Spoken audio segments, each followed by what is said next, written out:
Well, hi friends. Thank you for joining me in my story time today.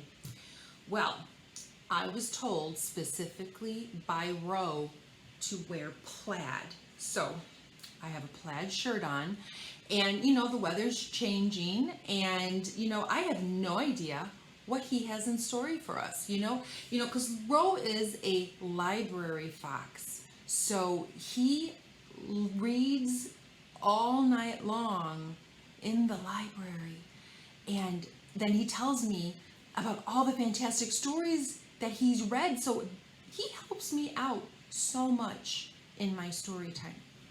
So he told me to wear plaid. So I think we should just get down to it, get Ro's basket, wake up Ro, and find out what story he got for us. Shall we do that? Okay, here we go. 1, 2, 3. Where is Ro? Where is Ro? Here he is. Here he is. I love the hat. Did you bring a story? You did? Is it in the basket? Okay. Time to read. Time to read.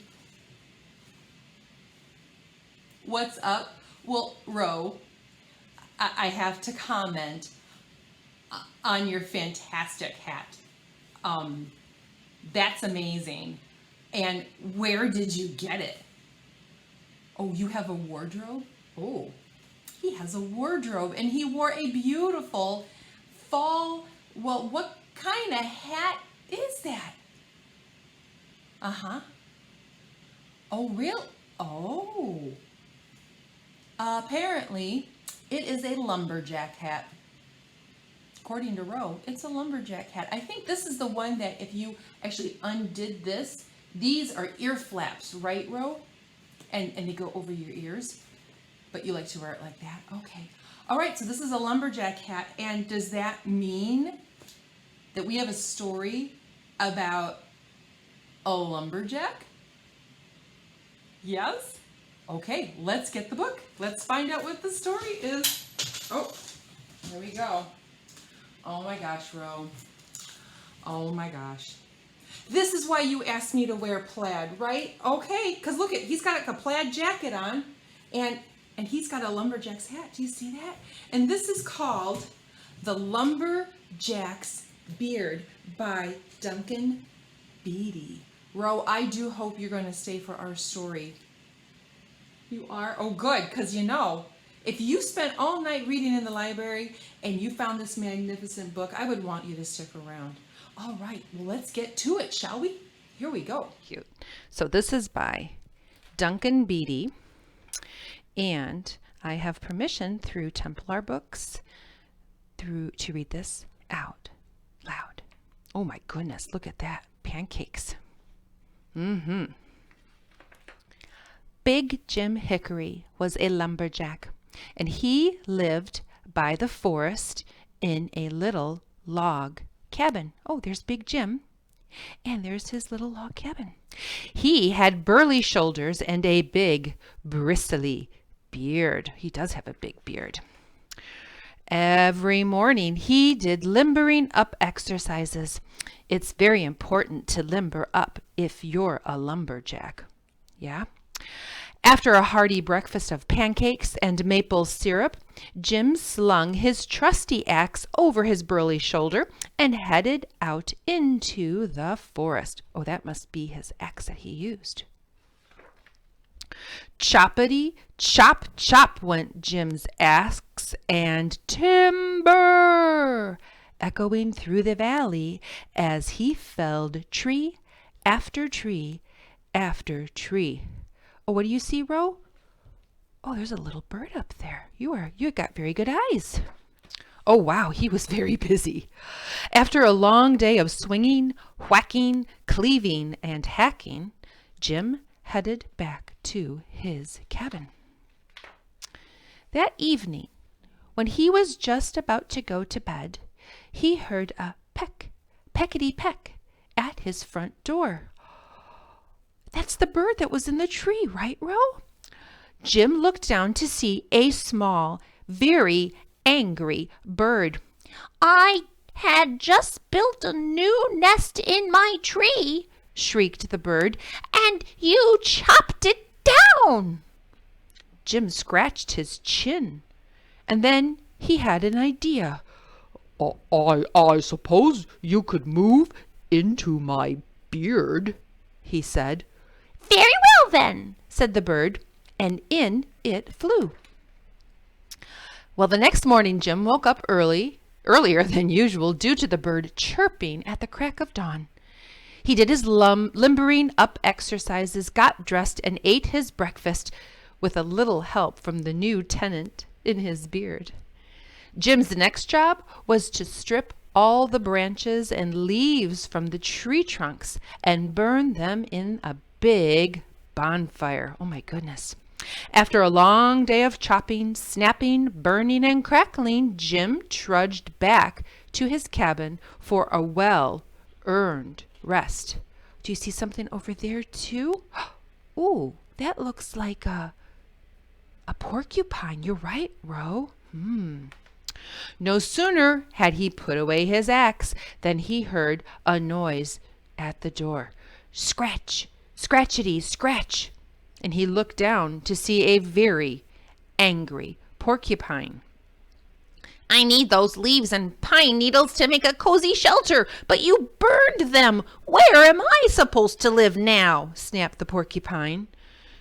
Jim thought and scratched his chin. Well, he said, I suppose you could move into my beard. And he bent down, and the porcupine crawled in. Wow. The next morning, Jim woke up even earlier and attempted to do his limbering up exercises. He looked in the mirror and scratched his chin. Yow! Yow! He got porcupine quills on his fingers. He tried to eat his breakfast, but he lost his appetite when he noticed bird poop on his shirt. Oh no, that's terrible. Jim's job that day was to float all the tree trunks down the river to the lumberyard. One by one, he rolled the logs into the fast-flowing water.